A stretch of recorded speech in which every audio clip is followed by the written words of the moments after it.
It's beer o'clock on Real Ale Craft Beer. Today I'm proud to bring you a beer from North Brewing Company, and I'm dead excited by this one.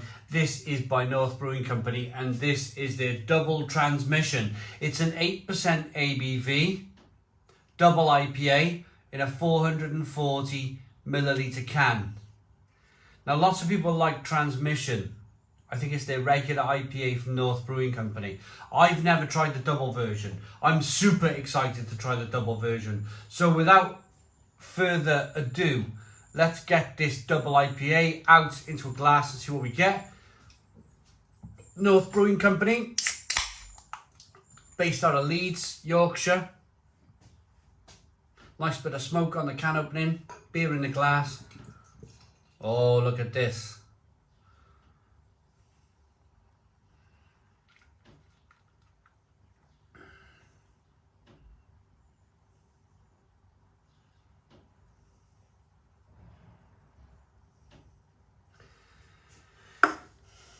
Three-finger white head.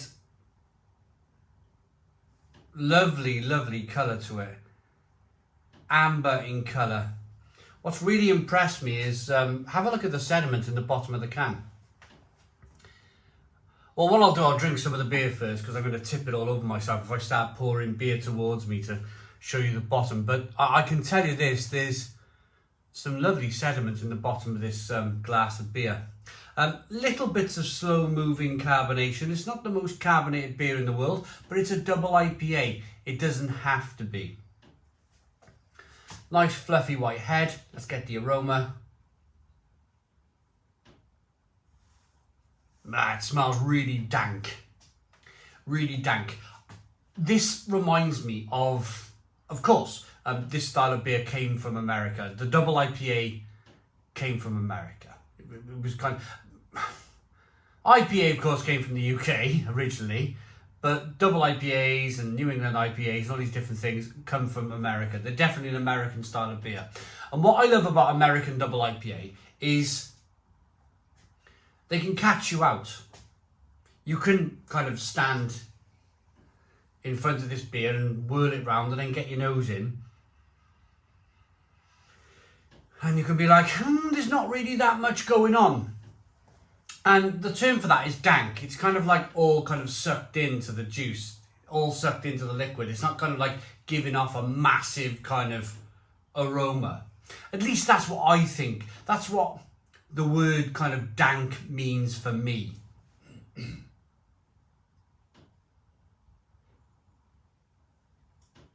Let's dive in. What is the aroma? The aroma is... It's like tangerine juice. It smells wonderful, a little bit peppery, a little bit spicy. Let's dive in. Cheers, everybody.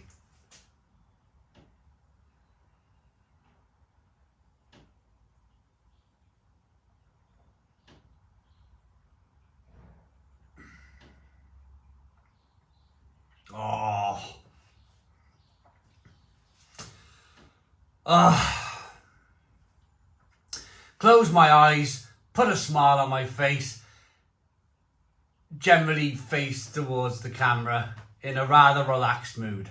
Wow, what a beer. Stone the Crows. Stone the Crows. What a beer. This is tremendous. Look at this liquid as I'm rolling it around in the glass. Look at the quality on this liquid. Ah!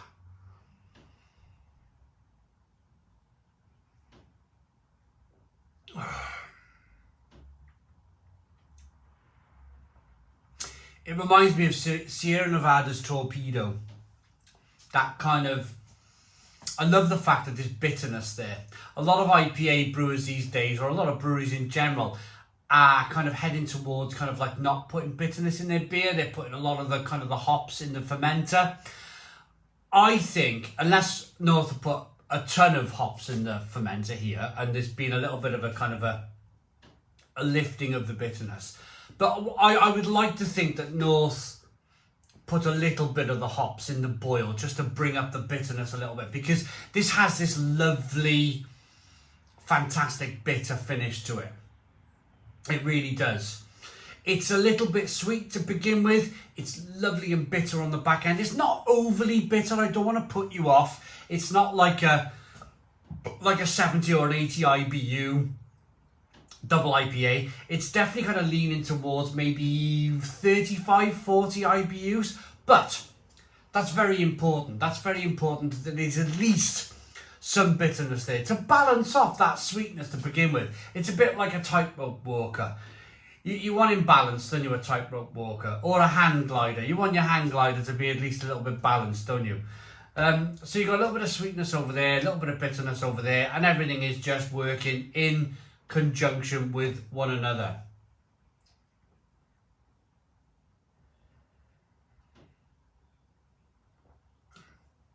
There's a little sprig of carbonation that pushes the beer around the inside of the mouth, releases more of the flavour. I'm listening to myself here as well as I'm talking. There's an uplift in my mood. There's a spring in my step. And I love that beer can do this to me. I love that beer can kind of raise my emotions, bring me up onto my toes. You know, it's a little bit like a boxer doing his ring walk. He's heading towards the ring and he's trying to kind of like, he's on his toes, he's rolling his shoulders, and that's what I feel like with this beer. I feel like this beer, not because of the alcohol, but by the flavour and the flavour alone, has lifted my spirits. It's lifted my kind of emotions. It's made me jump up onto my toes. I'm not on my heels anymore. I'm not walking. I've got a bit of a bad back at the moment. I'm struggling with a bad back, digging that blooming garden out there, digging all that soil. Bit of a bad back going on. And I wake up in the morning, I'm on my heels. I'm kind of slumping around, in a bit of a mood, back's hurting, that sort of thing. It's still the morning, it's 9:34 a.m. But this beer is just, I'm on my toes now. Regardless of my bad back, I'm up on my toes. And I love the fact that the beer can do that to you. Not mainstream lagers, your Carlins or your Fosters. They're going to send me slumping in the chair, with my eyes closed. But really good quality beer. Beer that makes you want to kind of rise up to the occasion and rise up on your toes. This is tremendous double IPA. It really is. I want to swill. But first of all, let's see if I can now. I want to show you that. I'll get it right over now for you. Look at the yeast in the bottom. Look at the sediment in the bottom of that glass. So it's can conditioned beer. It's mopping up all of the kind of the residual sugars that are maybe left in the beer, and it's creating kind of a natural carbonation. They call it live beer. It's wonderful. It's wonderful. I've been reviewing beer for 12 years. And yes, there's times where I may have a sitting, because I do my reviews in sittings. I may have a sitting where there's a few beers that are a little bit boring. And I gotta be honest with you, some of the little craft beer stuff, I look at the 4 beers that I'm about to review and I'm like, it's a little bit boring.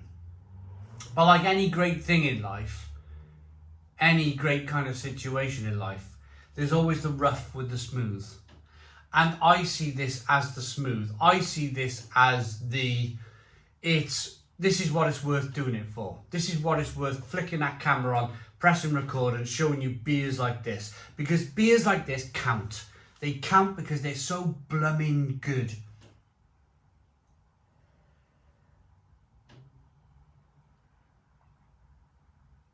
Great lacing on the glass. Great tasting beer. Passion fruit. No. Passion fruit? No. I'm going to say more of your classics. This is more grapefruit.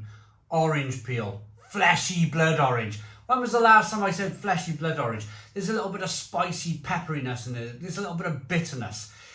There's a little bit of sweetness to offset that bitterness. It's a wonderful beer. I'm happy with that. I'm really happy with that. I could drink, well, I don't know, it's 8% ABV. Maybe I could drink 2 cans of this and fall asleep watching a movie. Lusciously smooth and dripping with tropical stone fruit and tacky pine resin flavour. This is our beloved transmission. Turned up and enhanced, we've doubled down on it all. So a double version of their transmission, as obvious as this sounds. I talked very early on, I want to talk about two things now.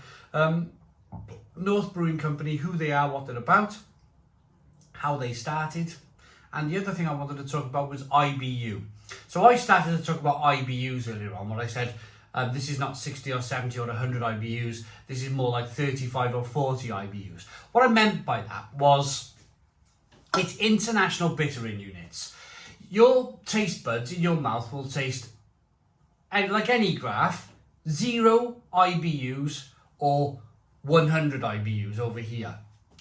Your palate will not taste anything over 100 IBUs. It's the general consensus that your palate can take up to 100 IBUs. And that's just a kind of a graph or a rolling scale that brewers have kind of come up with over the years to understand bitterness in beer and to explain bitterness to the general public.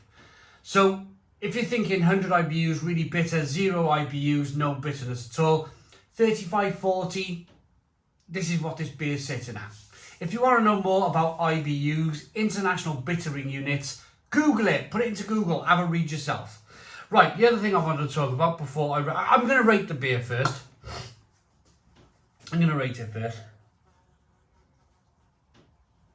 Looks good, smells good, tastes good. Even the flies have jumped in the conservatory to have a little go. I like this beer. Great, I mean, look at the head retention on that. Little swirl. And it's recreated the head. What a quality beer that is. I'm a big fan. Double transmission. I'm going to go to Leeds in probably November. So I might end up at North Brewing Company. Have a little chat with the guys. 9 out of 10. 9 out of 10 from Real Ale Craft Beer. Please put your comments in the comments box. Subscribe to our daily beer and food reviews. Oh, hang on a minute. I was going to say something else. North Brewing Company. Right. I'm so used to rating and then saying goodbye. So, North Brewing Company, they have a bar. They started off with a bar in the centre of Leeds called North Bar. Gradual kind of progression from North Bar, where incidentally, if you went to North Bar, when I went there in 2012, you were presented with a book. And this book was this fat, an inch fat, and it was full of beer. A bit like going into a lovely wine restaurant, or a bit like going into a lovely French restaurant where you've got a big book to choose from food to drinks. Well, this is the kind of the Willy Wonka's kind of chocolate factory. This is the Willy Wonka beer factory of kind of bars. It was called North Bar in Leeds. It's still there, the original North Bar. But I was presented with a book, went through the book. I had a Tipo Pills and I had some other kind of stout, and it was just wonderful. It was a wonderful kind of concept for me to go into a bar where they say, choose all of this beer. Well, not all of it, but choose from this massive book of beer.